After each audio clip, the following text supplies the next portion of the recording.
नमस्कार, closing calls में आपका स्वागत है। आपके साथ मैं हूं मानसी दवे और मेरे साथ दिल्ली स्टूडियो से अभिषेक सत्यव्रतम और डिम्पी कालरा मौजूद हैं। बाजार में अगर देखेंगे आज भी हफ्ते की शुरुआत कमजोरी के साथ होती हुई दिखी। एक वक्त 23,350 तक फिसलने के बाद बाजार रिकवरी यानी कि वापसी की कोशिश करता हुआ लगा था, लेकिन इस वक्त शुरुआत जो है दो तस्वीरों के साथ हम करने जा रहे हैं। एक तस्वीर काफी अच्छी, काफी बेहतरीन नजर आएगी और एक तस्वीर में आपको कंसर्न्स दिखेगी। एक तस्वीर कश्मीर की है और एक तस्वीर दिल्ली की है।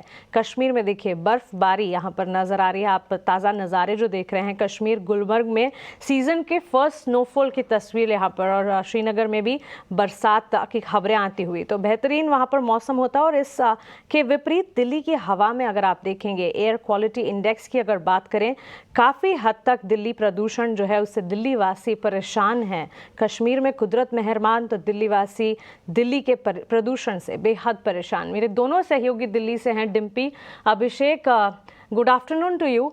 ये दिल्ली में जिस तरह से अब पोल्यूशन, इनफैक्ट नोएडा में भी हम देख रहे हैं एयर क्वालिटी इंडेक्स जो है 481 पर। अभिषेक, क्या स्थिति है वहां पर? मानसी, बहुत ख़राब स्थिति है। देखिए दोपहर का समय हो चला है, लेकिन अगर आप बाहर झांक के देखेंगे अगर खिड़की से या फिर बाहर जाकर, तो धुंध सी छाई हुई है और निश्चित तौर पर जो इसके आदती नहीं है हम कहेंगे, तो उनको सांस लेने में काफ़ी दिक्कतों का सामना करना पड़ रहा होगा। और ये मतलब हर साल की प्रॉब्लम, क्या कहें, बार बार हम दोहराते हैं कि अच्छा प्रदूषण की स्थिति है। कुछ इलाकों में स्थिति यह है, अगर आप जो ज़्यादा पोल्यूटेड जो एरियाज़ हैं, जैसे कि यहाँ पर आनंद विहार है, वहाँ पर तो 900 के ऊपर का AQI ऑलमोस्ट पहुँच गया होगा दिन के दौरान। तो निश्चित तौर पर एक चिंताजनक तस्वीरें ये कश्मीर वाले देख के थोड़े मन में लालच जरूर आता है कि नहीं, एक ही देश में एक तस्वीर ऐसी है जहाँ पर मौसम इतना मेहरबान है और एक तरफ देखिए दिल्ली की हवा में जहर है। और दिन में ऐसा लग रहा है, मतलब दोपहर का समय है, ऐसा लग रहा है कि नहीं शाम होने को आ गई है। मतलब खिड़की से या फिर बाहर कहीं झांकी अगर, एक तरह की तस्वीर पूरी की पूरी दिल्ली में, कहीं कम कहीं ज़्यादा, लेकिन प्रदूषण की काफ़ी ज़्यादा चिंता है। चिंता इसमें बच्चे बूढ़े, अब बेहद ज़्यादा तकलीफ वाली बात यहाँ पर डिम्पी। इनफैक्ट ये वक्त नवंबर दिसंबर तक तो आते आते दिल्ली की सर्दी शुरू होनी चाहिए, लेकिन सर्दी का कोई नामो निशान इस वक्त नज़र आ रहा है। देखिए धीरे धीरे करके सुबह शाम की ठंड तो हो गई है, और लेकिन खैर मैं तो काफ़ी सालों से दिल्ली में हूँ, तो मैं तो आदी हूँ इस तरह का पोल्यूशंस का, तो मेरे लिए तो ये नया नहीं है। बट हाँ, जो लोग थोड़ा दिल्ली से आसपास के एरिया से या थोड़ा दिल्ली से दूर होके आए हैं, तो उनके लिए थोड़ा काफ़ी शॉकिंग रहता है पहले 1-2 साल तो, कि देखिए कितना बड़ा पोल्यूशन है। लेकिन अब देखते हैं, उम्मीद करते हैं कि ये सुधरेगा, स्थिति बेहतर होगी।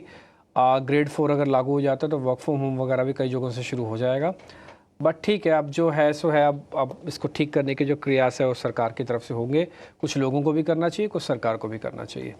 आगे बढ़े, मार्केट्स पे लौटें तो फिलहाल अभी अगर आप मार्केट्स देख रहे हैं तो करीब 110 पॉइंट की गिरावट है निफ्टी पर, और करीब 150 पॉइंट की बढ़त है बैंक निफ्टी पर। ये डाइवर्जेंस जो है क्लियरली देखने को मिल रहा है, सुबह से देखने को मिल रहा है। बैंक निफ्टी का एक बार भी ऐसा मौका नहीं आया जो लाल निशान में फिसला हो, एक बार आने के बाद हरे निशान में।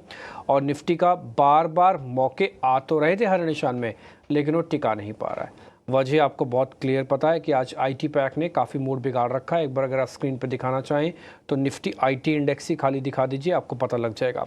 IT वर्सेस बैंक पुरानी कहावत है मार्केट्स के अंदर कि एक साथ जब चलते हैं तो मार्केट के अंदर बहुत स्पीड से खरीदारी होती है, नहीं तो टिपिकली डाइवर्जेंस भी आपको देखने को मिलेंगे। वही डाइवर्जेंस अभी भी मार्केट्स में देखने को मिल रहे हैं। थोड़ा सावधानी के साथ ट्रेड करने की ज़रूरत है, और कुछ नहीं। देखिए एक वर्ड हम 3-4 दिन से इस्तेमाल कर रहे हैं, आज भी हमने सुबह भी उसके बारे में बातचीत की थी और ज़्यादातर लोगों ने उस पर अपनी राय भी रखी थी, एक्सपर्ट्स ने। वो था एक्यूमुलेशन, यानी कि धीरे धीरे करके शेयर्स को इकट्ठा करना। आप धीरे धीरे करके शेयर्स को इकट्ठा करने का समय है। 100 में से 25 रुपये लगाएं। एक सज्जन ने मेरे को सुबह ही बताया कि हमारे तो 100 रुपये लगे हुए 25 हो गए, हम क्या करें? तो आप कुछ नहीं कर सकते, अब आपको सिर्फ वेट ही करना पड़ेगा, क्योंकि उस 100 का मेरे को पता नहीं आपने कब, कहाँ, किस रूप में, कैसे लगाए, और फिर जब आप 25 हो रहे थे उसको फिर स्टॉप लॉस क्यों नहीं दिया जो 25 ही हो रहे थे। लेकिन आज की स्थिति, इस समय की स्थिति यही है कि भाई अगर आपके पास 2500 रुपये हैं लगाने के लिए और आप लगाना चाहते हैं, मार्केट में आना चाहते हैं, तो 25 रुपये एक्यूमुलेशन के तौर पर आएँ। ये मैं सिर्फ अपना डाटा के बेसिस पर नहीं बता रहा हूँ, बल्कि मैं बहुत सारे गेस्ट को दिन रात सुनता रहता हूँ। आप देखते होंगे क्वेश्चंस पूछते हैं तो जवाब देते हैं। तो मेरा एक पहला क्वेश्चन ही मैं उनसे यही पूछता हूँ, अभी भी मेहमान जुड़ेंगे तो मेरा पहला क्वेश्चन भी यही होगा कि और कितना गिरावट बाकी है। अगर 100 में से 75% हम दर्द झेल चुके हैं और सिर्फ 25% ही दर्द झेलना बाकी है, रह गया है, तो फिर पैसे को भी उसी दर्द के साथ जोड़ दो कि अगर ज़्यादा गिरावट नहीं है तो फिर क्यों ना शुरुआत की जाए अभी। तो बस मैं इस पक्ष में हूँ, इसलिए मैं कोशिश करूँगा मेहमानों से आपके लिए एकुमुलेशन यानी कि इकट्ठे करने वाले शेयर्स आपके सामने आज भी पूछूं। 2 पॉइंट्स मैं और क्लियर कर देता हूँ। इंडिया विक्स 4.5% ऊपर है। ये दिन में करीब 8% तक ऊपर था। आज सुबह आपको मैंने स्क्रीन से दिखाया भी, वहाँ से आधा हुआ लेकिन 15 के ऊपर है। देखिए फियर इन द मार्केट्स तो है ही, लेकिन ये वॉलिडिटी रिक्वायरमेंट है। अगर ये वॉलिडिटी ड्राई हो जाएगी ना तो रिकवरी ही नहीं आ पाएगी।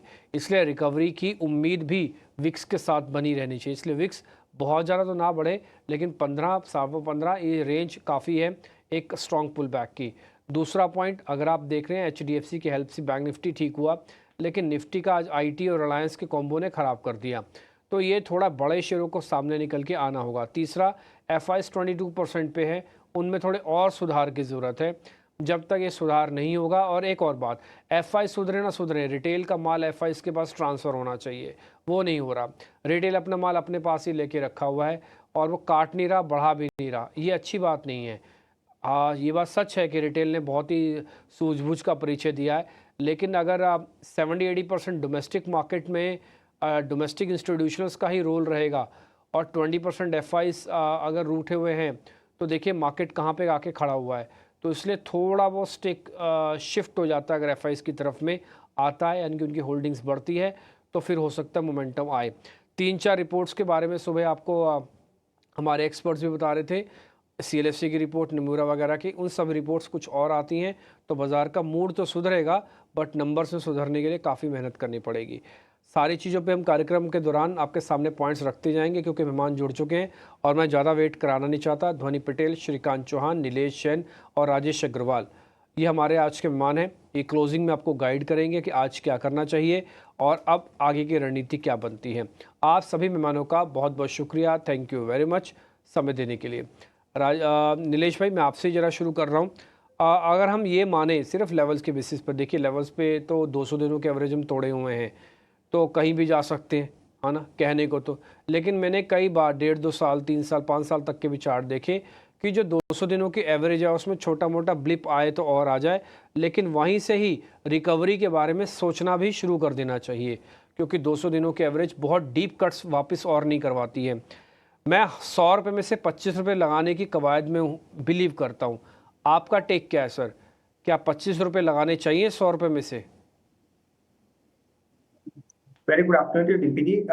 बिल्कुल, देखिए बहुत ही अच्छा सवाल आपने किया है। एक शार्प डिक्लाइन के बाद क्या अब हमें यहाँ पे लॉन्ग एंट्रीज के बारे में सोचना चाहिए? तो बिल्कुल मैं कहूँगा कि आपने बिल्कुल सही कहा। हिस्टोरिकली अगर हम ट्रेंड उठाकर देखें निफ्टी का, तो 200 डे सिंपल मूविंग एवरेज इसके आसपास majority of the time Nifty ने एक शॉर्ट टर्म बॉटम बनाया है।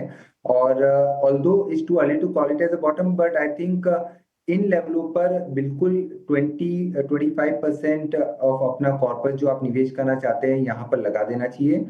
हो सकता है यहाँ पर और थोड़ी डिप हमें देखने को मिले, क्योंकि लेवल्स की अगर हम बात करें तो 23,200 तक के लेवल्स हमें इमीडिएट बेसिस पे शायद देखने को मिल सकते हैं, बट एग्जैक्ट बॉटम तो पकड़ना बहुत ही डिफिकल्ट होता है। तो यस, एक पहला ट्रांच ऑफ इन्वेस्टमेंट बिल्कुल इन लेवलों पर कर लेना चाहिए, और उसके बाद अगर और गिरावट मिलती है तो मल्टीपल जो अदर ट्रांच है उसके बारे में सोच सकते हैं। बट हम यहाँ पर बेहतर फोकस बेटर होगा कि हम यहाँ पे फोकस स्टॉक स्पेसिफिक एक्शन पर करें। तो सेक्टर्स एंड स्टॉक्स पर फोकस करके यहाँ पर निवेश करें। इंडेक्स हो सकता है यहाँ पे थोड़ा सा टाइम वाइज करेक्शन दिखाएं, बट स्टॉक्स में एक शार्प रिकवरी हम यहाँ पे एक्सपेक्ट करके चल सकते हैं।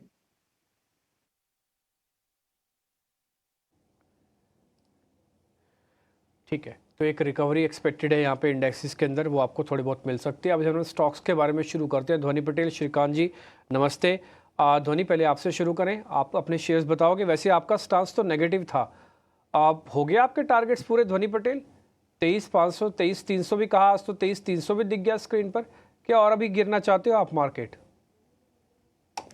डिम्पी जी, ये तो मार्केट पे है कि यहाँ पे कितना कन्विक्शन है, बट ओवरऑल अगर आप चार्ट स्ट्रक्चर्स को देखें तो इन्हीं लेवल्स के पास निफ्टी को स्टेबलाइज करना चाहिए। आप अगर पुराने डेटा को अगर ध्यान से देखें तो वहां पे जो हमें एक 3 जून जो कि एक इवेंट डे था, उनके हाई यहाँ पे थे 23,338 के पास। उन्हीं लेवल्स के पास आज के दिन में हमने लो बनाया है जो है 23,350 का level. So around the same levels Nifty को यहाँ पे स्टेबलाइज करना चाहिए। ये लेवल बहुत ही यहाँ पे इंपॉर्टेंट और क्रूशियल रहेगा। इन लेवल्स को अगर हम यहाँ पे ब्रेक करते हैं तो मेरे हिसाब से यहाँ पे 22,890 तक के एक फॉल जो है वो कंटिन्यू होगी। तो काफी क्रूशियल जंक्शन पे फिलहाल अभी हम ट्रेड कर रहे हैं, और जिस हिसाब से निफ्टी और बैंक निफ्टी दोनों में एक डाइवर्जेंस यहाँ पे देखने को मिल रहा है। जैसे ही प्राइवेट बैंकिंग सेक्टर का भी पार्टिसिपेशन बैंक निफ्टी के अंदर बढ़ता हुआ दिखेगा, तो ये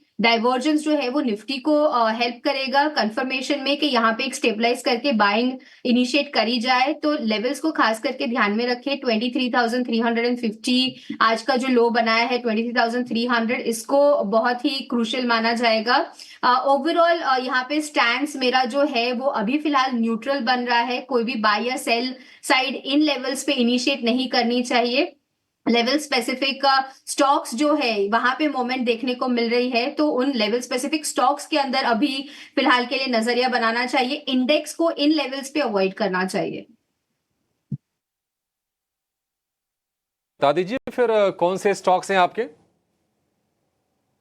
जी बिल्कुल, यहाँ पे मेरी तरफ से दो ट्रेड्स है, एक बाय साइड का है और एक सेल साइड का है। जहाँ पे बाय साइड में मुझे ग्लेनमार्क फार्मा का जो काउंटर है वो पसंद आ रहा है। यहाँ पे ग्लेनमार्क फार्मा में अगर आप देखें तो ओवरऑल जो चार्ट स्ट्रक्चर है वो नेगेटिव साइड का बना हुआ है, और इनफैक्ट आज के सेशन में अगर आप देखें यहाँ पे तो यहाँ पे एक जो बाउंस देखने को मिल रहा था उसको नेगेट करा है मोमेंटम ने, और आपको नेगेटिव साइड का मोमेंटम वापस इसके अंदर इनिशिएट होता हुआ देखने को मिल रहा है। 1420 तक के फॉल जो इसके अंदर है वो देखने को मिलेगी, और इसका स्टॉप लॉस जो है वो आपको 1565 का लगा के चलना है। दूसरा काउंटर जो मुझे बाय साइड पे पसंद आ रहा है वो एफएमसीजी के पैक से है, जहां पे हमें एक बाइंग इंटरेस्ट देखने को मिल रहा है, और उसमें आज के गेनर्स में यूनाइटेड स्पिरिट्स का काउंटर है जो करीब 2% के गेन्स के साथ यहाँ पे चल रहा है। तो इसको हम बाय करके चलेंगे। ऊपर की तरफ टारगेट जो है वो 1550, और स्टॉप लॉस जो आपको मेंटेन करना है नीचे की तरफ में वो 1425 का रहेगा। 1550 के टारगेट यूनाइटेड स्पिरिट्स के लिए और 1450 के स्टॉप लॉस के साथ आपको ये खरीदना है। ग्लेनमार्क फार्मा में बिकवाली की सलाह है, ऑलरेडी 3% शेयर ये नीचे है और नीचे जाएगा ऐसा लगता है धोनी को। तो एक बाई का कॉल, बाई की ये सलाह और एक सेल की रणनीति धोनी की तरफ से। नीलेश जी आप बताइए, आपके दो शेयर कौन से हैं? बिकवाली वाले हैं या फिर तेजी के भी हैं आपके पास? अभिषेक जी देखिए, बैलेंस अप्रोच है। एक खरीदारी और बिकवाली वाला ट्रेड है, और खरीदारी वाला जो ट्रेड है वो ऑलरेडी कवर हो चुका है, वो है यूनाइटेड स्पिरिट। मेरा भी इसी स्टॉक पर कॉल है। रीजन ये है कि इस पर्टिकुलर स्टॉक ने गिरावट के बाद कहीं ना कहीं बेस फॉर्मेशन बनाया है, और इंडिकेटर्स ये इंडिकेट कर रहे हैं कि काउंटर ओवरसोल्ड टेरिटरी से यहाँ से रिवर्सल दिखा सकता है। आज ओआई एडिशन यहाँ पे काफी अच्छे हुए, लॉन्ग बिल्डअप होते हुए नजर आ रहे हैं। तो ये most sort of trading call जैसा होगा। 1451 के एक छोटे से स्टॉप लॉस से लॉन्ग करने की सलाह होगी 1520 के टारगेट के लिए।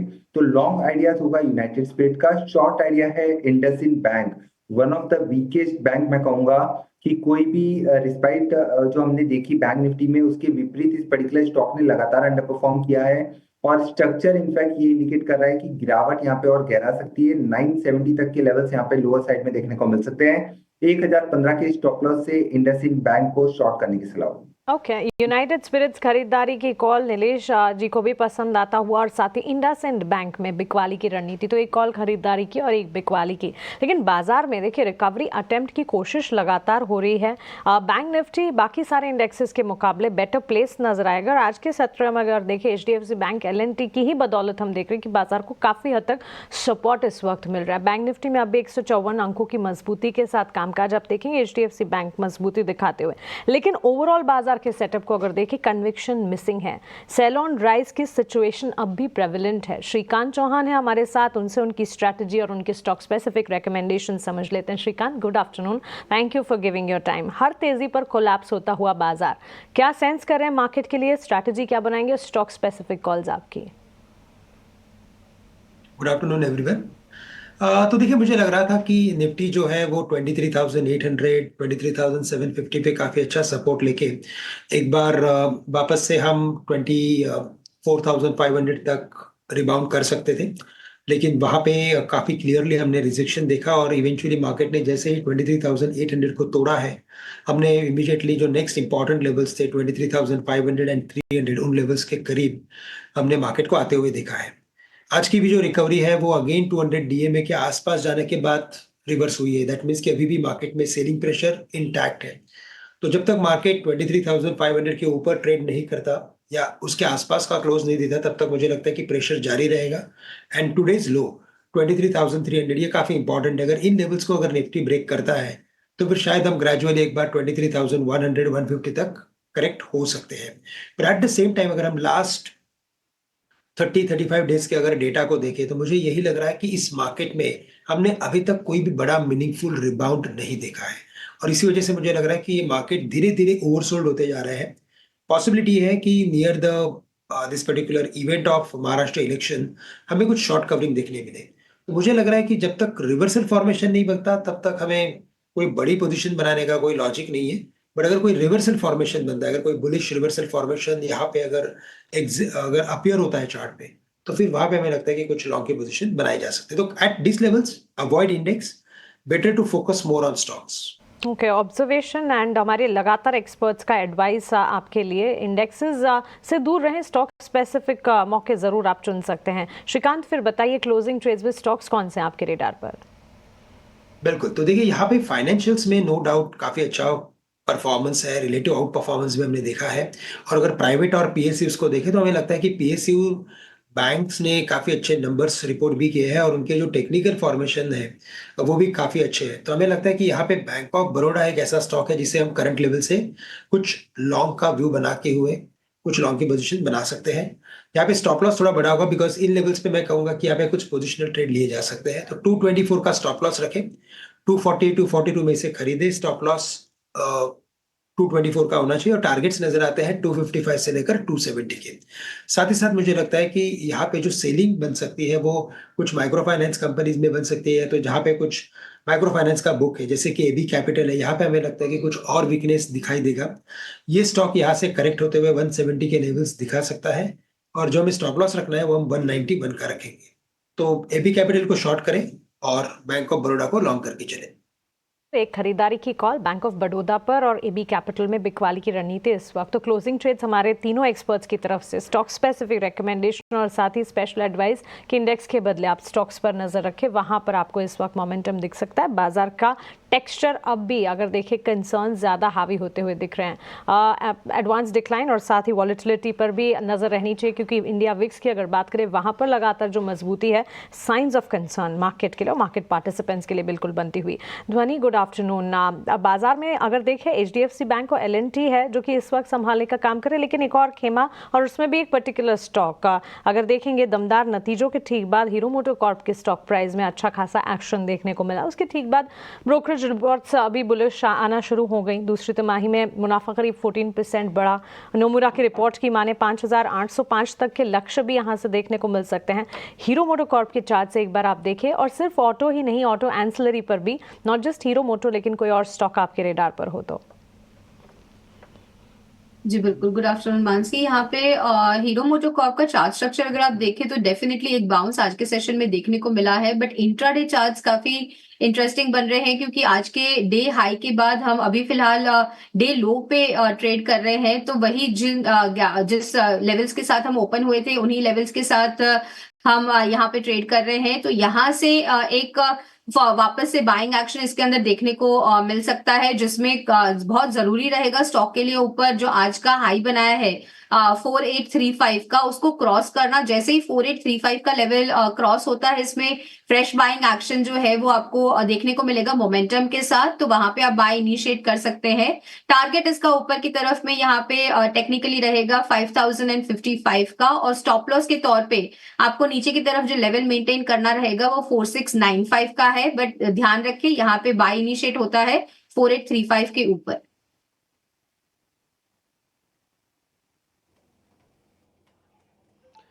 ठीक है, ये कुछ एक अलग अलग स्टॉक्स अलग अलग ब्रोकिंग हाउसेस की रिपोर्ट से तौर पर भी हमने आपके सामने रखे, और धोनी पटेल भी आपको बता रही थी मोटामोटी। श्रीकांत जी, एक बैंक निफ्टी की ऑप्शंस का ट्रेड ले लें क्या? अगर आप बोलो तो करते हैं फिर ट्रेड। ये 50,000 की कॉल, क्योंकि 50,000 अच्छे से मेंटेन्ड है, नवंबर सीरीज़ की। अब इनके वीकली तो बचे नहीं है ना, अब तो सीधा ही नवंबर का है। ये 27 नवंबर की डेरिवेटिव एक्सपायरी है, तो एक बार ज़रा चेक करना है ट्रेड बनता है क्या इसमें, एक लिया जा सकता है ट्रेड इसमें। 750 की आ रही, 733 की कॉल। तो देखिए, यहाँ पे मुझे लग रहा है कि अभी तक बैंक निफ्टी में जो टेक्निकल फॉर्मेशन है वो इंडिकेट यही कर रहा है कि इट इज इन बिटवीन, यानी यहाँ से ये वापस से करेक्ट होते हुए 49,300 400 के लेवल्स भी दिखा सकता है। और अगर इसमें रैली बनती है तो शायद 50,800 900 के करीब जाके इसमें वापस से एक रेजिस्टेंस आ सकता है। तो अभी तक कोई ऐसा कन्विंसिंग फॉर्मेशन इसमें नहीं बना है कि जिसकी वजह से हम इसमें कॉल ऑप्शंस ले। प्लस अगर हम देखें तो जो इंडिया विक्स है वो भी इंडिकेट कर रहा है कि it is on the higher side. तो अगर यहाँ पे अगर थोड़ा सा भी अगर करेक्शन आता है तो ये कॉल्स या पुट दोनों तरफ हमें पैसे लग सकते हैं। और इसी वजह से हमारी स्ट्रैटेजी है कि राइट नाउ इंडेक्स को अवॉइड करें, स्टॉक्स पे फोकस करें। स्टॉक्स में अगर मोमेंटम आता है तो मुझे लगता है कि वहां पे फिर हम कुछ पैसे बना सकते हैं हमारे शॉर्ट टर्म ट्रेड्स में, लेकिन इंडाइसिस में बनाना बहुत ही मुश्किल है। या नहीं सर, आपके पॉइंट टेकन है ये, क्योंकि थोड़ा प्रीमियम ज़्यादा है और पहली बार हम वीकली से छोड़कर फिर से मंथली पे आके काम कर रहे हैं, तो पता भी नहीं है ना कितना फ्लो पीछे खड़ा होगा कि नहीं खड़ा होगा। और इसके अगेंस्ट में जो ये 50,000 की कॉल मैं आपको दिखा रहा हूँ, तो 700 की एक्सरसाइज प्राइस बड़ा है। और अगर आप पुट देखेंगे ना तो पुट का भी एक्सरसाइज प्राइस बड़ा है, वो भी करीब करीब इस समय का भाव चल रहा है 350 रुपये का। तो दोनों की राइटिंग पे आए तो ना राइटर्स को 1000 रुपये बचेंगे अगर दोनों ही राइट करने पे आ गए तो ही। और मेरे को लग रहा है कि कहीं ऐसा हो भी ना जाए, तो इसलिए 50,000 की कॉल और 50,000 की पुट, उन दोनों पे बहुत ही स्ट्रेटजिकली प्ले करना। ये वो पुट भी हमने फायर करवा दी आपके लिए, 350 रुपये इसके, 750 रुपये उसके, करीब करीब 1100 रुपये बनते हैं। राइटर्स के पास सीधे सूखे सूखे आ सकते हैं। अगर 50,000 तक पहुंच जाएं और थोड़ा ऊपर ना भी आएँ तो रफ में इसी रेंज में जहाँ पे हम खड़े हैं ये प्रीमियम खाते जाएंगे 27 तारीख तक। वैसे भी हफ्ते की छुट्टी भी है, देख के चलना। सर ने तो अवॉइड करवा दिया, लगा दो इस पे अवॉइड के स्टैम्प, 50,000 की कॉल पे अवॉइड करवा दो, अवॉइड के स्टैम्प लगा देता हूँ। चलिए फिर आ जाते हैं जरा स्टॉक्स पे, एक दो शेयर जरा फटाफट से पता कर लेते हैं जहाँ पे लॉन्ग पोजीशन है। रुचित सर एक बार जरा आप देखना, नीलेश भाई जरा आप देखना, हाँ स्पीड से जरा। ये मुथूट फाइनेंस को BTST करने की ज़रूरत है क्या, फिर 6.5% का प्रॉफिट बहुत है, आज में निकल के बाहर आ जाएँ?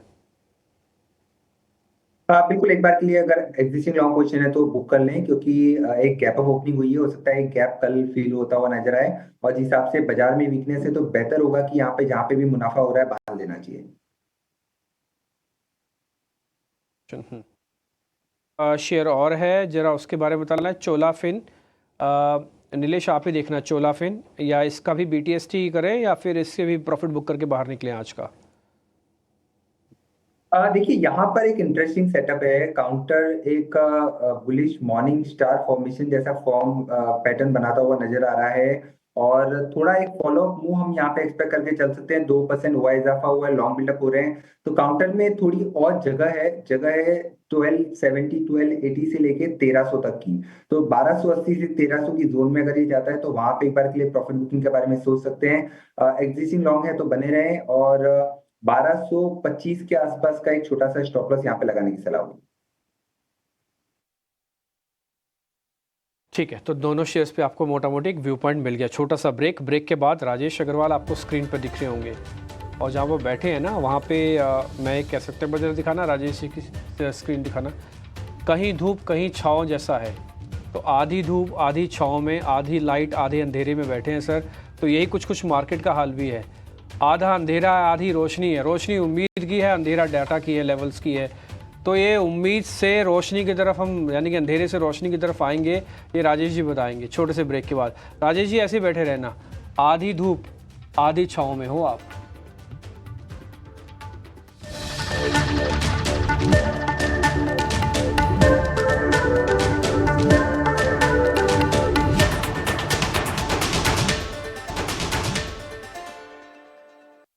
ब्रेक के बाद एक बार फिर आपका स्वागत है। तो ब्रेक से पहले हम राजेश सर से बात करना चाहते थे, ब्रेक लेना पड़ा, लेकिन अब ब्रेक के बाद वापस लौट आए हैं। राजेश सर, जैसे मैंने शुरुआत में कहा, आप आधी धूप आधी छाया में हैं, यानी कि जिस अंधेरे को अभी हम देख रहे हैं उसके बाद थोड़ी रोशनी भी दिख रही है। ये रोशनी का दिया लेकिन ना एक्चुअली आज CLS से आया। सबसे पहले CLS ने कहा हम चाइना गए थे बट हमें चाइना बहुत पसंद नहीं आया। भारत का मौसम, भारत का खान पान, भारत का कल्चर, भारत की इन्वेस्टमेंट ठीक है। उन्होंने कहा कि भारत में इन्वेस्टमेंट्स हम करना चाहते हैं। फिर देखा देखी नमूरा ने बोला, जेफरीज ने बोला, मूडीज़ ने भी बोला। खैर ये बात हम सब जानते हैं कि भारत अपने आप में महान है ही, इसमें कोई सेकंड थॉट भी नहीं है। लेकिन CLS से जिस मौके पर बोल रहा है उस मौके की नज़ाकत को समझते हुए हमें लग रहा है कि बहुत ज़रूरी बात बोली है उसने। अगर FIs किसी भी तरह से इंडिया में वापस लौट आते हैं, जो बेरुखी है थोड़ी भी रुख में बदल जाए, यानी कि थोड़ी भी इन्वेस्टमेंट्स के तौर पर आ जाए, तो मार्केट के एक मेजर प्रॉब्लम का सोल्यूशन निकल के आ सकता है। राजेश सर, ये CLSA का बयान कितनी इंपॉर्टेंस रखता है मार्केट के लिए इस जंक्शन पर, जो हम 200 दिनों के एवरेज पे खड़े हैं? गुड आफ्टरनून डिम्पी जी, और भी पैनल में जो मित्रगण हैं सबको नमस्कार। Afternoon sir. और ये जो धूप छांव की बात आपने कही, तो आपके शो के जवाब में आऊं उससे पहले मैं कहूंगा, कभी मुनाफा कभी नुकसान, कभी तेजी कभी मंदी, बाजार है ऐसा गांव, कभी धूप कभी छांव। तो एनीवेज, CLSA का जो बयान की बात आपने करी, वाकई वीकेंड पे वो जो आया रिपोर्ट और उसको पढ़ने के बाद जिस तरीका से एक्साइटमेंट बन गया था बाजार में उसे देखते हुए, तो ये तो पहली बार लगा था कि आज थोड़ा सा मार्केट ठीक ठाक रहेगा। और वैसे भी अगर आप देखो तो उतनी तेज गिरावट नहीं है जितनी पिछले कई दिनों से हम झेल रहे हैं। अगर आप पूरे बाजार को देखो तो 7 हफ्ते में 6 हफ्ते लॉस के साथ बंद हुआ था बाजार। इस वक्त हम ये समझते हैं कि ये बयान जो है एक बहुत उपयुक्त समय पे आया है, कहना चाहूंगा, क्योंकि 1,44,000 के करीब FI ने अभी तक बिकवाली कर ली है, पिछले अगर अक्टूबर और नवंबर को मिला ले तो, जबकि नवंबर में अभी भी 8-10 दिन बाकी है। लेकिन सामने में हमें ये नहीं भूलना चाहिए कि 1,31,00,000-1,32,000 करोड़ के आसपास के DI ने बाइंग भी करी है, तो मार्केट को अच्छा खासा सपोर्ट DI ने दिया है। अब बाजार पे आते हैं तो बाजार, हमारा ये मानना है कि जब तक 24,350 के ऊपर, जो कि नियर टर्म का हडल है, उसके ऊपर बाजार नहीं जाता है, तब तक कोई बहुत ज्यादा उम्मीद करना इस वक्त दिक्कत की बात है। फ्रेश रैली अगर ऊपर के साइड देखनी हो तो 25,300 के लेवल बहुत अहम है। जो दिक्कत इस वक्त FI की तो है ही, क्रूड बहुत सपोर्ट कर रहा है हमें, क्योंकि अगर आप देखो तो सितंबर के महीने से लगातार $80 के नीचे चल रहा है। 70-71 के आसपास का क्रूड भारत जैसे देश के लिए बहुत उपयुक्त है, लेकिन करेंसी बहुत दिक्कत कर रही है। ऑलमोस्ट ऑल टाइम लो के आसपास पिछले हफ्ते ट्रेड करके आई। इंडेक्स ऊपर के लेवल से 10% के आसपास करेक्ट कर चुका है। वैल्यूएशन जिसकी सब कोई कह रहे थे कि बहुत स्ट्रेच हो गए, बहुत स्ट्रेच हो गए, लेकिन अगर अभी आप देखो तो 21, साढ़े 21 टाइम पे निफ्टी के पी पे मुझे लगता है कि बहुत कंफर्टेबल लेवल पे। ये बस एक वक्त की बात है, जिसके पहले जब ये बाजार घूम जाएगा, इतनी गिरावट के बाद एक बाउंस बैक आना लाजमी है। महाराष्ट्र के इलेक्शन का एक ओवरहैंग है बाजार में, मेरे हिसाब से एक बार वो निकल जाता है उसके बाद बाजार में एक थोड़ी सी सब बाजार थोड़ा संभलता हुआ नजर आएगा। दिक्कत कहाँ पे है? दिक्कत ब्याज दरों को लेकर के है, जहां फेड ने 2 बार ब्याज दरें कट कर ली और तीसरी बार के लिए कहा है कि वो बहुत एग्रेसिव नहीं होंगे।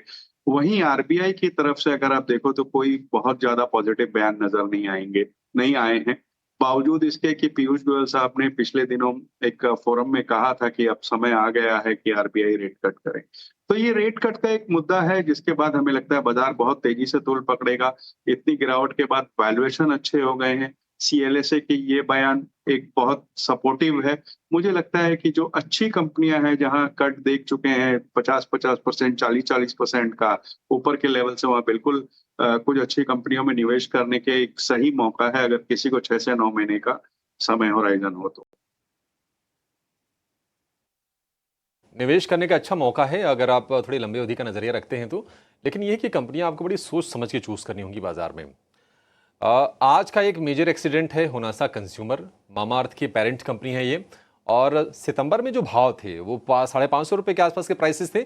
अब जो प्राइसेस हैं वो 300 रुपए के नीचे के हैं और मार्केट कैप भी आ गया है 10,000 करोड़ रुपए से नीचे। वजह यह है कि नतीजे इसके खराब आए हैं, उसके बाद ब्रोकरेजेस डाउनग्रेड कर रहे हैं शेयर को। लोअर सर्किट लगा है 20% का। वजह क्या है और ब्रोकरेज क्या कह रहे हैं होनासा कंज्यूमर को लेकर, जरा ये समझते हैं। हमारे सहयोगी शरद दुबे हमारे साथ जुड़ गए हैं। शरद, बेहद कमजोर नतीजे, घाटे का आंकड़ा ही कंपनी पोस्ट कर रही है। आप ये बताइए कि नतीजों में और कुछ क्या आपने नोटिस किया और ब्रोकरेजेस क्या कह रहे हैं अब? जी बिल्कुल, होनासा कंज्यूमर की बात करें तो यहाँ पे जो है बहुत चिंताजनक स्टेटमेंट्स कॉन कॉल में जो है कंपनी ने दिए और उन्होंने कहा है कि जो उनकी जो डिस्ट्रीब्यूशन मॉडल है उसी को चेंज करना चाहते हैं। बाजार में 1 साल में लिस्टिंग में आप अपनी बिजनेस मॉडल चेंज कर रहे हैं तो इस पे तो सवाल उठता ही है, एनालिस्ट कमेटी हो या जो है बाकी एनालिस्ट के बारे में भी कहें तो। ओवरऑल दूसरे तिमाही के नतीजे जो हैं लार्जली मिस किए हैं एस्टिमेट्स, लेकिन जो कॉन कॉल है यहाँ पे जो है देखने मिल रही है कि जो इन्वेंट्री करेक्शन हुआ है वो हायर देन एक्सपेक्टेड रहा है और आगे जाते हुए एक नई डिस्ट्रीब्यूशन मॉडल कंपनी ला रहे हैं। और ये जो चौथे तिमाही में प्रोजेक्ट नीव की इसको जो एग्जीक्यूशन देखने मिली थी। अगर हम आंकड़ों की बात करें तो याद रखिए जो IPO प्राइस है वो 330 रुपये प्रति शेयर था और 324 था और 330 पे लिस्टिंग था और अब जो है वो आंकड़ा के नीचे आ गया, प्राइस 300 रुपये के नीचे आ चुका है। तो वो एक चिंताजनक जो है सोच है। और गोल्डमैन सैक्स की बात करें तो उन्होंने डाउनग्रेड भी कर दिया कंपनी को न्यूट्रल से, पहले ये बाई था और टारगेट प्राइस भी देखिए तो बड़ा गिरावट आया है, यहाँ 570 से घटा के 375 कर दिए हैं। इसके अलावा जो रीसेट हुई है उसके कारण अर्निंग्स ट्रेजेक्टरी पे भी सवाल उठ रहे हैं। मैनेजमेंट ने भी कहा कि 4 या 5 स्ट्रैटेजिक एरियाज़ पे वो सोचेंगे। तो यहाँ पे जो है बाज़ार को समझ में नहीं आ रहा है कि इतना ज़्यादा बिजनेस मॉडल चेंज हो रही है, स्पेशली डीलर्स को लेकर। जो इनके प्रोडक्ट्स है उसमें डीलर का बहुत इंपॉर्टेंट जो है इम्पैक्ट देखने मिलता है। तो इसके कारण भी जो है कन्फ्यूजन ज़रूर है और इसके अलावा जो है ग्रोथ ट्रैजेक्टरी की जो कोर मामाअर्थ ब्रांड है उस पर भी इम्पैक्ट पड़ सकता है। तो फ्यूचर पे सवाल उठता है और आप देख रहे बाज़ार जो है उसी तरह स्टॉक को अभी रिएक्शन दे रहा है। तो ब्रोकरेजेस की तरफ से डाउनग्रेड भी आ रहे हैं और अपने इशू प्राइस के नीचे 324 रुपये जैसे शरद बता रहे हैं, वो इशू प्राइस था उसके नीचे जाकर कारोबार कर रहा है। अच्छा, होनासा ही नहीं, होनासा के साथ साथ ओला इलेक्ट्रिक है वो अपने इशू प्राइस के नीचे है, क्रेडो ब्रांड्स है वो अपने इशू प्राइस के नीचे है। एक लंबी लिस्ट है। शरद, आप हमारे साथ बने रहिए, आपसे वो भी समझेंगे कि कौन कौन से IPOs आए थे और कहाँ पर निवेशकों को निराशा हाथ लगी है। लेकिन राजेश जी, अगेन आपसे सवाल हो गया, ये होनासा को लेकर इशू प्राइस के नीचे आ गया, काफ़ी ज़्यादा चर्चा हुई थी जब ये इसका IPO आ रहा था, वैल्यूएशंस को लेकर भी सवाल खड़े हुए थे कहीं ना कहीं। हालांकि रिकवरी हुई, फिर 550 रुपये के प्राइसेस भी निवेशकों ने देखे। आप ज़रा ये बताइए कि अभी भी जिसके पास हैं, अब खैर काफ़ी लोग तो मन महसूस कर अब रह गए होंगे, आप बताइए करना क्या है इसमें? देखिए, हमारी सेल कॉल है इसमें और बहुत पहले से नतीजे खराब आए थे। अगर आप देखो तो जो दिग्गज कंपनियां हैं FMCG में, उनमें वॉल्यूम ड्रॉप देखा गया, भले वो अर्बन हो या रूरल हो, दोनों तरफ से। तो होनासा जो एक नीश मार्केट को केटर करती है, वहां वॉल्यूम ड्रॉप होना एक लाजमी बात थी। और रहा सा जो नतीजे आए वो एक्सपेक्टेशन से भी खराब आए। अब जैसे शरद बता रहे थे कि वो अपने बिजनेस मॉडल को चेंज करने की बात कर रहे हैं, तो ये एक चिंता की बात है एनालिस्ट कम्युनिटी के लिए, खास करके कि आगे आने वाले बिजनेस मॉडल में वो क्या करेंगे, किस तरीके से क्या आएगा, कुछ कहना इस वक्त मुहाल है। इन्वेंट्री लेवल्स बहुत हाई है। मुझे नहीं लगता कि इसमें कुछ अभी शॉर्ट टर्म या मीडियम टर्म में कुछ बहुत बड़ा अपसाइड बचा है। आज जिस तरीके के 20% गिरा है, हो सकता है कि 1-2 दिन में थोड़ा बहुत बाउंस बैक देखने को मिले, लेकिन मैं तो यही कहूंगा कि किसी के पास है तो एक बार निकल जाना चाहिए। ठीक है, जिसके पास है वो निकल जाएं अभी भी। यहाँ से भी और गिरावट का शिकार हो सकता है क्योंकि इनकी जो प्रमुख जो ब्रांड है ना मामाअर्थ है, उसकी ग्रोथ को लेकर भी सवाल खड़े हो रहे हैं कहीं ना कहीं। लेकिन शरद, जरा आप ये बताइए कि होनासा की चर्चा तो हमने कर लिया, बता रहे थे कि नहीं इशू प्राइस के नीचे आ गया है। IPOs में और कौन से IPOs ऐसे हैं, इश्यूज हैं जहां पर लोगों ने बड़े उत्साह के साथ पैसे लगाए लेकिन वहां पर अब नुकसान हो रहा है इशू प्राइस के मुकाबले? जी बिल्कुल, आईपीओ मार्केट जो है पिछले एक साल में जो है बहुत तेज़ी दिखाए, हमने बड़े बड़े लिस्टिंग्स देखे, लेकिन हमने पिक आउट किए आईपीओज़ की जहाँ पे जो है बड़ी नुकसान देखने मिली है। कभी कभी आईपीओज़ ओवर प्राइस रहते हैं, कभी स्टोरी लाइन डिफरेंट रहती है, पर धीरे धीरे अब्जॉर्प्शन देखने मिलता है और इन स्टॉक्स में भी गिरावट देखने मिलती है। उसके कारण जो इन्वेस्टर्स होते हैं उनकी जो है मार्केट कैप इरोजन देखने मिलती है, शेयर होल्डर की जो है वेल्थ डिस्ट्रक्शन होती है। सबसे पहले बात करें तो होनासा कंज्यूमर और ओला इलेक्ट्रिक, इन दोनों स्टॉक्स पे बात करते हैं। ये आपके स्टार्टअप कंपनीज जो लिस्ट हुए हैं और अभी दोनों ही अपने इशू प्राइस से कम ट्रेड कर रहे हैं। मैं होनासा कंज्यूमर के बारे में इसलिए कहूँगा क्योंकि आज ही ये पहली बार जो है इनका जो ट्रेड बना है वो आईपीओ प्राइस के नीचे आ गया है। एंड ऑफकोर्स Q2 नंबर्स ख़राब थे और ओवरऑल उन्होंने जो है अपनी बिजनेस मॉडल की चेंज डिस्ट्रीब्यूशन पे उस पर भी टिप्पणी की थी जो बाज़ार को अच्छी नहीं लगी। अब बात करते हैं कुछ स्टॉक्स को जो मेन बोर्ड आईपीओ के थे, जहाँ पे 30% से ज़्यादा का गिरावट उनके इशू प्राइस से देखने मिल रहा है।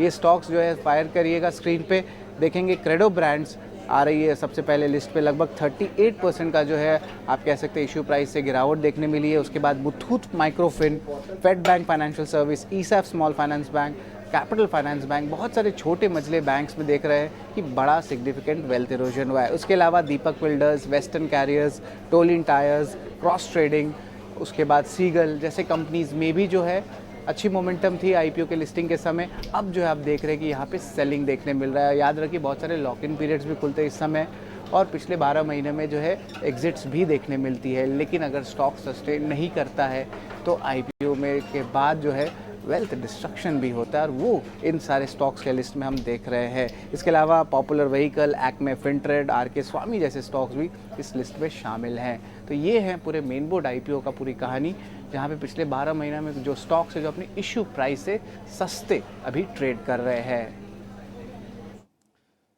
ठीक है, शुक्रिया शरद। तो उत्साह तो था आईपीओ मार्केट में, लेकिन आप देखिए 30% तक के नुकसान अमूमन तमाम इन आईपीओज में हुए हैं। तो आईपीओज का अगर सिलेक्शन करना भी है तो बहुत संभल के, मतलब जांच कर, परख कर, पूछ कर आप कोई फैसला लीजिए, अदरवाइज फिर ये स्थिति होगी आपके लिए भी। चलिए एक छोटे से ब्रेक ले रुकेंगे और ब्रेक के बाद जब लौटेंगे तो अपने एक्सपर्ट्स के पास चलेंगे और ये भी समझने की कोशिश करेंगे कि आपको कल के लिए तैयारी आज क्या करनी है, बीटीएसटी या फिर एसटीबीटी के मौके कहां पर बन रहे हैं।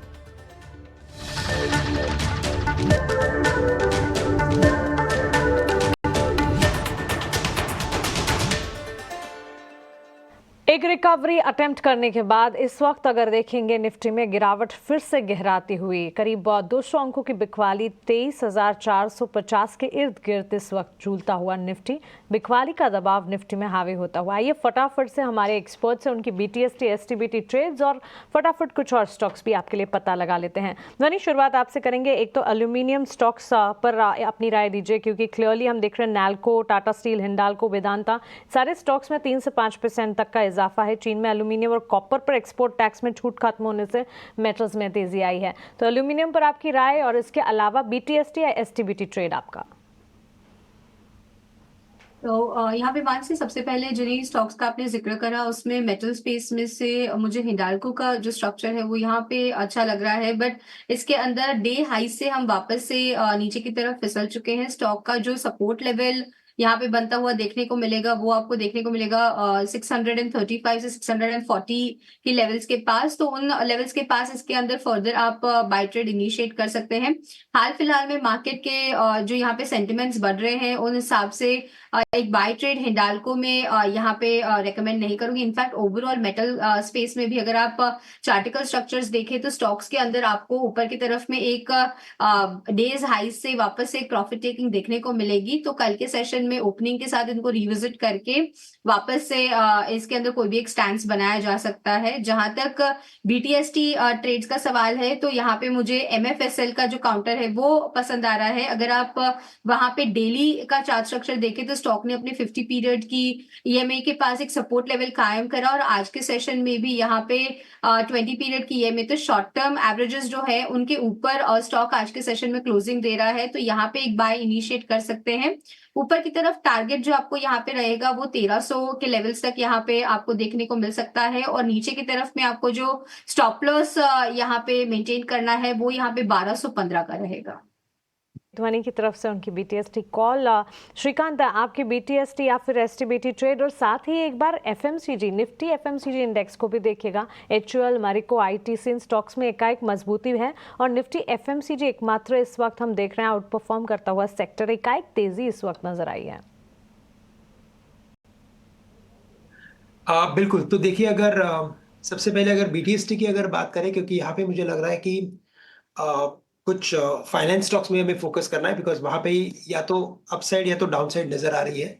चोला फाइनेंस मुझे लगता है कि ये एक स्टॉक ऐसा अच्छा है कि ये स्टॉक एक ऐसा है कि जो करंट लेवल से मुझे लगता है कि काफी अच्छा रिवर्स हो चुका है। इन लेवल्स पे अगर इसमें अगर कुछ पोजिशनल व्यू लिया जा सकता है, या तो अगर शॉर्ट टर्म व्यू भी अगर लेते हैं, तो मुझे लगता है कि वो वर्केबल है। 1242 1245 के करीब इसे खरीदा जा सकता है। स्टॉप लॉस जो हमें रखना है वो हम रखेंगे एट 1200 रुपीज के करीब का, तो 40 रुपए का स्टॉप लॉस रखें। टारगेट्स नजर आते हैं यहाँ से 100 रुपए ऊपर के 1350 से लेकर 1365 के। अच्छा, निफ्टी एफएमसीजी की अगर बात की जाए तो मुझे लगता है कि यहाँ पे हमने एक बड़ी गिरावट देखी थी, एक वर्टिकल फॉल देखा था, और वर्टिकल फॉल के बाद अपने एक इंपॉर्टेंट लेवल्स के करीब आने के बाद इसमें कुछ एक डेड कैट बाउंस हमें देखने मिल रहा है। तो मैं लगता है कि एक टेम्पररी पुल बैक हमें देखने मिल रहा है। शायद ये पुल बैक थोड़ा और कंटिन्यू हो सकता है, लेकिन इवेंचुअली हमें लगता है कि ये सेक्टर काफी प्रेशर में रहेगा। तो यहाँ से अभी इन लेवल से भी मुझे लगता है कि एफएमसीजी स्टॉक्स में अगर आपको कुछ कॉन्ट्रैक्ट खरीदारी करनी है तो उससे बचें। Let the sector stabilize very clearly, उसके बाद हम इसमें कुछ पोजीशन बना सकते हैं। ये कंजम्पशन, रूरल डिमांड, कई सारे कंसर्न्स हैं जो कि एफएमसीजी पर क्लियरली एक कंसर्न के तौर पर, चैलेंज के तौर पर साबित हो रहे हैं। फिलहाल वॉच लिस्ट में रखे, टेम्पररी अप मूव यहाँ पर नजर आ रहा है, लेकिन इसे स्टेबल होने दीजिए। नीलेश, एक तो मजबूत नतीजे और उसके बाद मॉर्गन स्टैनली की पॉजिटिव रिपोर्ट की बदौलत मुथूट फाइनेंस में हमने देखा आज करीब 7-8% का अप मूव है। एक तो मुथूट फाइनेंस पर आपका टेक और आपकी बीटीएसटी या एसटीबीटी कॉल्स। बिल्कुल मानसी, देखिए मुथूट फाइनेंस में आज एक गैप अप ओपनिंग हुई और उसके बाद यहाँ पे ऊपरी स्तर से थोड़ी प्रॉफिट बुकिंग भी देखने को मिल रही है। तो बेहतर होगा कि यहाँ पे कोई फ्रेश लॉन्ग ट्रेड ना ले, और यहाँ पे अगर गैप फिल होता है कल तो हो सकता है काउंटर में थोड़ी गिरावट हमें देखने को मिल सकती है। तो बेहतर होगा कि कोई यहाँ पे फ्रेश लॉन्ग ट्रेड ना लेके जाए और थोड़ी स्टेबिलिटी है उसके बाद लॉन्ग के बारे में सोच सकते हैं। यहाँ पर मेरी ओर से खरीदारी का ट्रेड है बीटीएसटी के तौर पर, वो है पॉलीकैब पे। एक काफी मल्टी मंथ सपोर्ट के पास स्टॉक ने एक स्ट्रॉन्ग रिवर्सल कैंडल आज फॉर्म किया है, और देख के ये लग रहा है कि यहाँ पे एक फॉलोअप मूव हमें कल देखने को मिल सकता है। अगर आप डेरिवेटिव डेटा भी देखें तो लगभग 7% का हुआ इजाफा यहाँ पे वो देखने को मिल रहा है। तो काफी अच्छे लॉन्ग बिल्डअप विद वॉल्यूम और एक स्ट्रॉन्ग रिवर्सल टेक्निकल फ्रंट में हमें देखने को मिल रहा है। तो यहाँ पे पॉलीकैब को लॉन्ग करके चल सकते हैं। 6550 और 6620 ये दो टारगेट्स होंगे। 6340 का यहाँ पे स्टॉप लॉस रखना होगा एंड पॉलीकैब को लॉन्ग करने की सलाह होगी। चलिए, 3 बीटीएसटी ट्रेड और 3 स्टॉक स्पेसिफिक न्यूज़ फ्लो के चलते जहां पर इम्पैक्ट नजर आ रही है उस पर हमारे टेक्निकल एक्सपर्ट्स का नजरिया। राजेश जी फंडामेंटल आउटलुक देंगे। Rajesh ji, good afternoon. Real estate space पर एक बार आपकी राय जानना चाहूंगी। आज हम अच्छी खासी मजबूती देख रहे हैं, लेकिन बाजार के डाउनफॉल में रियल एस्टेट स्पेस में भी हमने देखा था कि डेंट पड़ता हुआ नजर आया था। अब ये अपसाइकिल वाली जो स्टोरी है रियल एस्टेट के लिए, क्या ये दूर नजर आती है या अब भी रियल एस्टेट स्पेस है जहां पर मोमेंटम और स्ट्रेंथ जो है ऑन लॉन्गर टर्म बेसिस कायम ही रहेगी? देखिए, लॉन्गर टर्म बेसिस कायम रहेगी ये बात अपनी जगह तय है, बट शॉर्ट टर्म में हमें कोई बहुत ज्यादा अपॉर्चुनिटी नजर नहीं आ रही, क्योंकि अगर आप पिछले कुछ महीनों में देखो तो अच्छी खासी तेजी इन स्टॉक्स में बन गई है। कई बातें थी, अच्छी मोमेंटम में थे पूरे सेक्टर ही। दूसरे अगर आप देखो तो इन्वेंट्री लेवल कम हो रहे थे, जो नए प्रोजेक्ट्स भले वो कितने भी महंगे हो हाथों हाथ लिए जा रहे थे। ऐसी कुछ खबरें निकल कर आई थी कि घंटे 2 घंटे में सारे प्रोजेक्ट सारा इन्वेंट्री बिक गया। तो ऐसी बहुत सी बातें थी जहां एक ग्रोथ नजर आई थी। बट मुझे लगता है कि जो भी पॉजिटिव्स था, इस वक्त वैल्यूएशंस पे पूरी प्राइस पे डिस्काउंटेड है। एक ट्रिगर इसमें हो सकता है कि जैसे ही आरबीआई रेट कट वगैरह अनाउंस करेगा, अब ये कहना मुहाल है कि वो दिसंबर में करेंगे कि आने वाले में करेंगे, बट जब भी करेंगे वहां एक अच्छी अपसाइड हो सकती है। लेकिन मध्यम से लंबी अवधि में कुछ अच्छे स्टॉक्स हैं, जैसे कि गोदरेज प्रॉपर्टीज हो या डीएलएफ हो। इन सारी पैक में हमें जो सबसे अच्छा स्टॉक लग रहा है वो आदित्य बिरला रियल स्टेट्स का है, जो कि पहले सेंचुरी टेक्सटाइल के नाम से जाना जाता था। अच्छे प्रोजेक्ट्स हैं उसमें, पहले वो सिर्फ बॉम्बे में वर्ली वाले प्रोजेक्ट बना रहे थे, अब वो दूसरे शहरों में भी जा रहे हैं, प्रीमियम प्रोजेक्ट्स बना रहे हैं। और मुझे लगता है जिस तरीके की रफ्तार दूसरे स्टॉक्स ने पकड़ी, इस स्टॉक ने नहीं पकड़ी, क्योंकि इसका नाम सेंचुरी टेक्सटाइल था जो लोगों को भ्रमित कर रहा था। एक्चुअली में इनके जो 100% सब्सिडियरी बिरला एस्टेट्स है उसमें बहुत अच्छे प्रोजेक्ट्स हैं और बहुत अच्छी वैल्यू है। तो मुझे लगता है इस वक्त कोई को खरीदारी करनी हो तो आदित्य बिरला रियल एस्टेट एक बहुत अच्छा स्टॉक हो सकता है।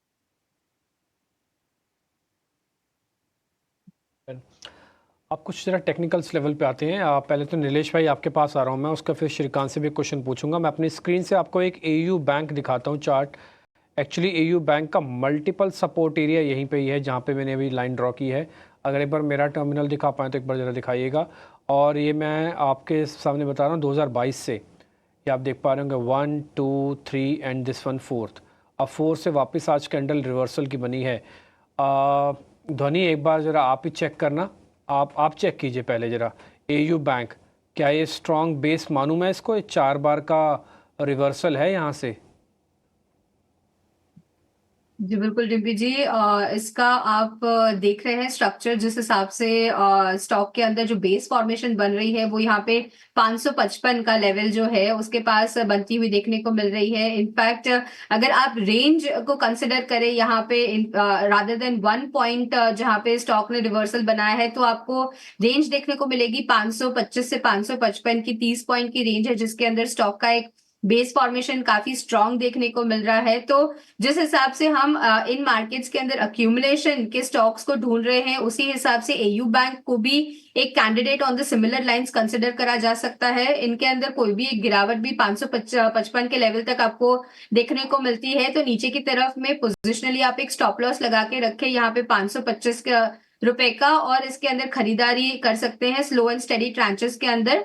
जो आपको अपमूव देखने को मिलेंगे तो यहां से स्टॉक के अंदर बाउंस आता है तो 610 का लेवल क्रॉस करने के बाद 640 और उसके बाद आपको फर्दर इसके अंदर 740 पोजिशनली बेसिस पे इसके अंदर टारगेट्स देखने को मिल सकते हैं। ठीक है, एक चार्ट मैं आपको और दिखाता हूँ। हालांकि डाउन फ्लो में है, चार्ट पूरी तरह से कमज़ोर हुआ। एक अटेम्प्ट उसने बनाई, फेजेस में ऊपर चल रहा है। उस शेयर का नाम है यूपीएल। ज़रा स्क्रीन पे दिखाना। श्रीकांत सर एक बार ज़रा आप इस शेयर को चेक करना। एक पैनिक बॉटम बने हुए हैं जो कि करीब करीब बने हुए हैं 455 के आसपास। ये फर्स्ट वाला बेस है जो आपकी स्क्रीन पर इस समय रख रहा हूँ, आप देख रहे होंगे। एंड एक सेकंड बेस है जो उसने फिर से क्रिएट किया, यानी कि अब बढ़ते हुए स्टेप्स हैं। ये हो सकता है स्लो मूवर हो, बट हाँ एकोमुलेशन का शेयर हो सकता है क्या, एक बार ज़रा पता करते हैं।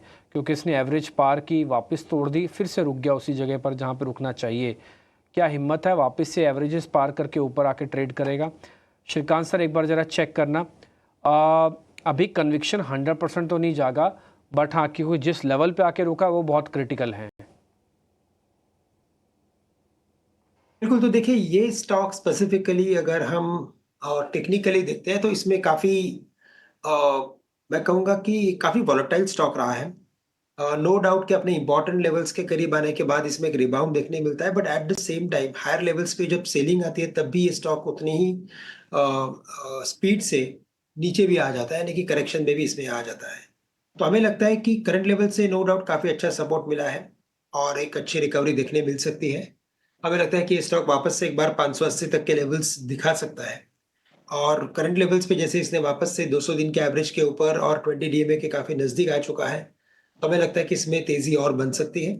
थोड़ा सा कॉन्ट्रा व्यू के हिसाब से बिल्कुल इसे लॉन्ग किया जा सकता है, but at the same time मुझे लगता है कि इसमें स्टॉप लॉस रखना उतना ही ज़रूरी है। स्टॉप लॉस यहाँ पे रखे 515 रुपए का, 535-36 में इसे लॉन्ग करें, और जो टारगेट्स रखे वो थोड़े पोजिशनल रखे, 580 तक के टारगेट्स नजर आते हैं।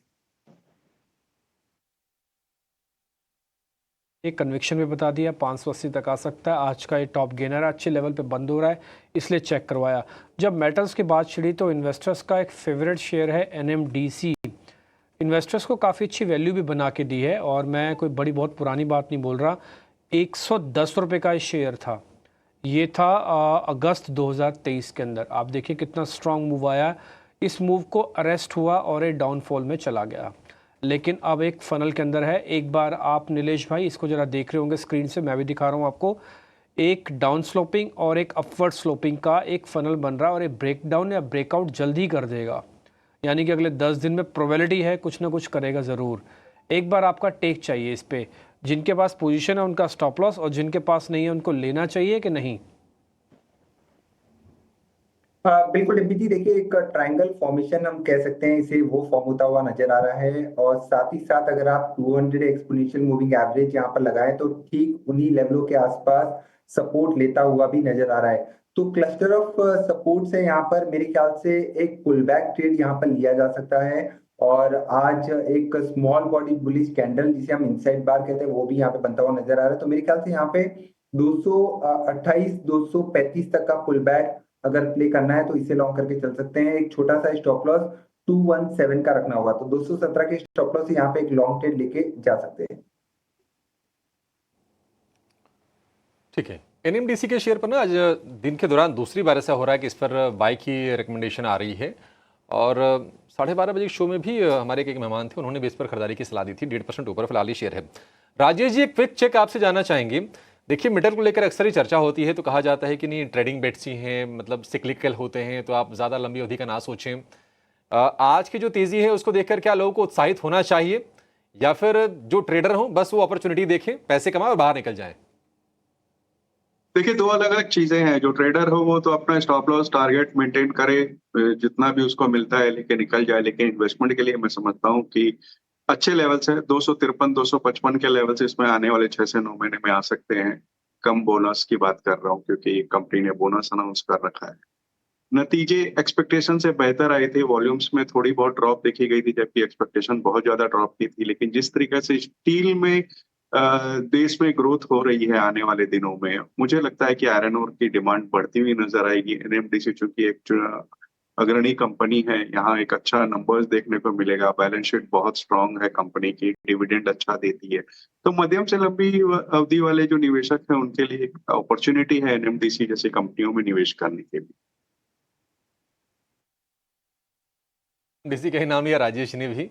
अच्छा श्रीकांत जी, मणप्पुरम फाइनेंस के माफ़ कीजिएगा, मुथूट फाइनेंस के बारे में व्यू दीजिए। नंबर इसके अच्छे आए थे, और आज ये वायदा के जो शेयर हैं उसमें दूसरा सबसे ज़्यादा चढ़ाने वाला शेयर है। क्या तेज़ी को लेकर जाएं, लॉन्ग कैरी करें इसमें? मुझे नहीं लगता। मुझे लगता है कि ये स्टॉक अपने वापस रेजिस्टेंस के करीब आ चुका है। एक अपने रेंज में था, 1700 रुपए के करीब इसमें अच्छा सपोर्ट बना हुआ था, और 1750-40 के करीब आने के बाद इसमें जब रिजल्ट्स आए उसके बाद इसमें तेजी बनी। But at the same time higher levels पे अगर आप देखें तो 1900-1925 के रेंज में मल्टीपल टाइम्स इसमें रेजिस्टेंस भी बना हुआ है। तो जब तक मार्केट स्टेबलाइज नहीं होता, जब तक ये स्टॉक 1950 के ऊपर सस्टेन नहीं होता, तब तक मुझे लगता है कि इसमें कुछ मुनाफा वसूल किया जा सकता है। ये इनफैक्ट ट्रेंड लेवल से इसे लॉन्ग करने से बचे।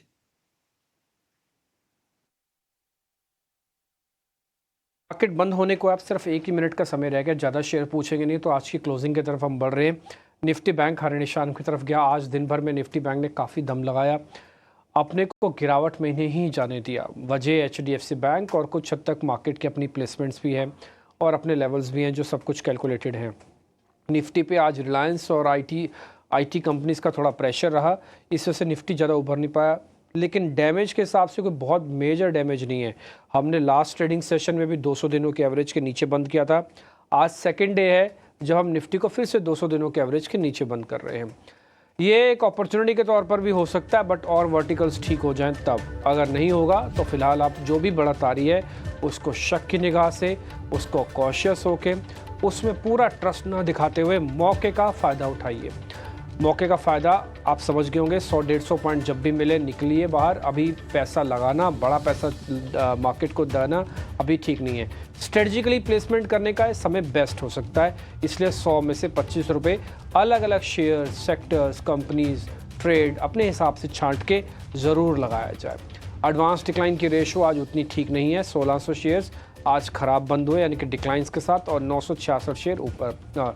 इसके अलावा जैसे निफ्टी बैंक मैंने आपको बताया, जो बढ़ने वाले शेयर जिनका दिन आज काफ़ी अच्छा गया उसमें नाल्को आज शेयर ऊपर, Muthoot finance, Hindalco, IDFC first, Vedanta, hero MotoCorp जैसे शेयर्स थे जिनका दिन आज काफ़ी बेहतर गया।